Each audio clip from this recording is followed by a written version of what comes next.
Alright guys, as I mentioned earlier, the Xbox and PS4 version have a major flop issue. Well, turn out IGN also made another review on it. Like, wow, geez. And let's watch together and let's hope the result is not too good.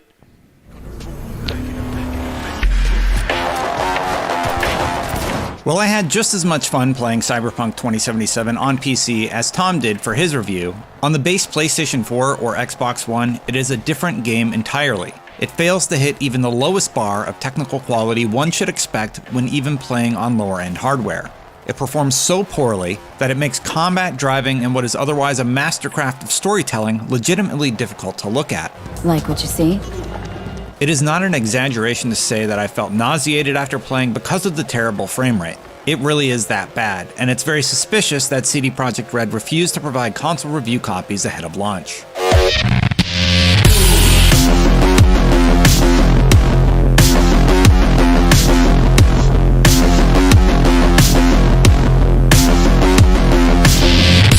In my original tests on patch 1.02, framerate dipped into the teens on Xbox One during key story moments involving combat. And while patch 1.04 promised more stability, it still struggles to maintain 30 FPS and crashes are still frequent. At best, it will regularly crash to the system screen on Xbox One. At worst, it'll hardlock your system and you have to turn it off and then on again. In short, neither the PS4 or Xbox One is able to hold a steady frame rate and often freezes altogether for seconds at a time. On the base model Xbox One, it appears to be running at less than 720p resolution at times, though that fluctuates due to dynamic scaling. Even so, you can expect to see it drop as low as 10 frames per second during combat, which is all but unplayable, and it's in the 20s even when you're doing simple routine things like walking outside in the introduction. The PS4 is slightly better in performance and stability since patch 1.04, but at the sacrifice of texture load-in time. Characters will often appear blocky while you wait an agonizingly long time for their faces to show up to the party, and geometry or textures will sometimes fail to appear even with all the effects like film grain and motion blur turned off. Both platforms have several major issues with the open world, such as signs that have no graphics at all until they load in about 5 seconds later, making it impossible to navigate without the map, and explosions or effects that happen comically late or fail to trigger at all. It's not just visual, the enemy AI will sometimes break and won't even shoot at you. The excellent voice acting is one of the few things that holds up. Eyes and ears open, alright? Everything else is nearly unrecognizable compared to the PC version. Even the PS4 Pro and Xbox One X, which have some problems of their own, are a huge step up from this technical mess.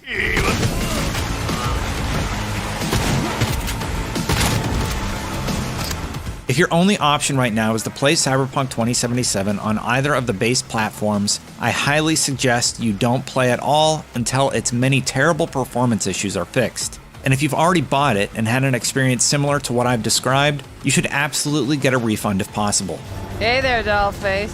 The PlayStation 4 and Xbox One versions are simply not in an acceptable state, and it makes me sad to think that so many people are having their first Cyberpunk 2077 experience ruined this way. Because when it works, it's a fantastic RPG. It just doesn't work here. For more Cyberpunk 2077, check out our review of the PC version and our console performance analysis video. And for everything else, stick with IGN.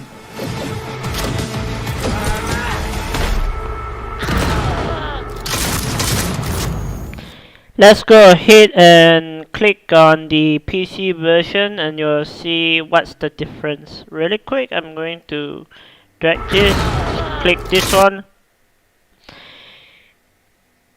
Let's go ahead and skip ads. I don't care about the ads. Wake the fuck up, samurai. We have a city to burn.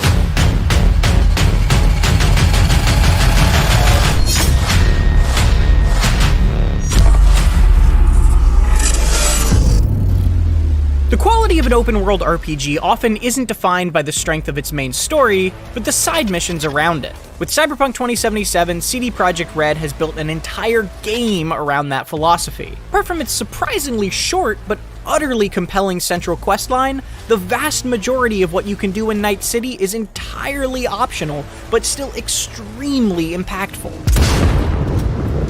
This more free-form structure isn't without its faults, including loads of distracting bugs. Leave her alone, V. But the strength of the missions themselves and the broad and interesting choices you have within them make Cyberpunk 2077 one of the most exciting RPGs I've played in recent years. We know who you are. We know what you are. We know what you need. You are playing with fire. Don't dare cross the line. You play as V, a mercenary in Night City who ends up with the psyche of long-dead rock star and anti-corporate terrorist Johnny Silverhand trapped in their head. Yes, that's Keanu Reeves, though his performance is actually a bit stiff relative to the rest of the excellent cast. First, On the 1 second. On the PC version it says 9, but when the console version it says 4. There's a huge difference here. Honestly, I would really recommend for those already bought at the PS4 and Xbox One to do a refund. That's what the video also said. As I previously mentioned, I myself wouldn't bother.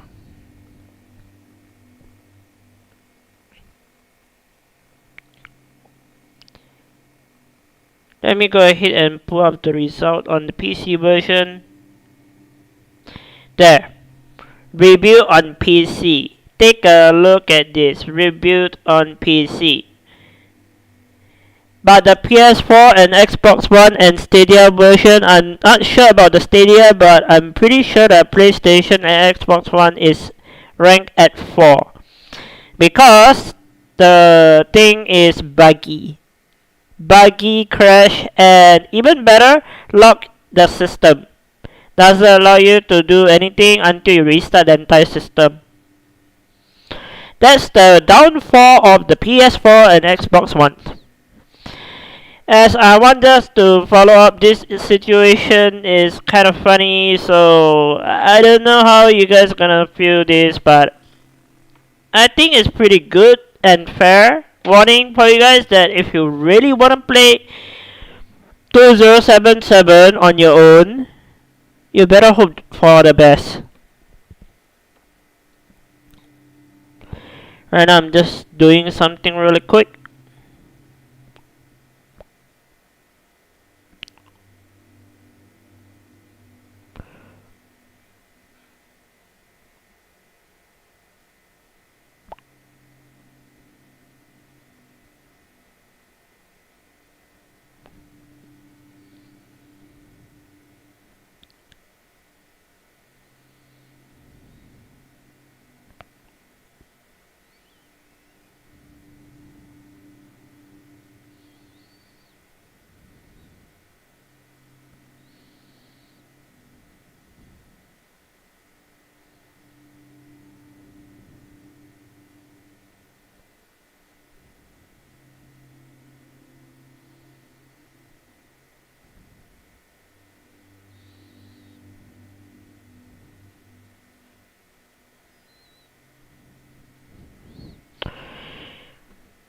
So yeah, that's about it, and you guys can see from the results. And I would also give my own opinion. I would rate it as 4 as well, because it's so shit, very bad. Just go ahead and do a refund, and hopefully you get a refund, or at least don't buy the game until the whole entire bug is fixed all in one. I don't want no one end fix and then another end PC issue come out, or PS4 locked out and Xbox One is totally locked system. So I wouldn't assure you this, but you know, don't ever get a game, honestly.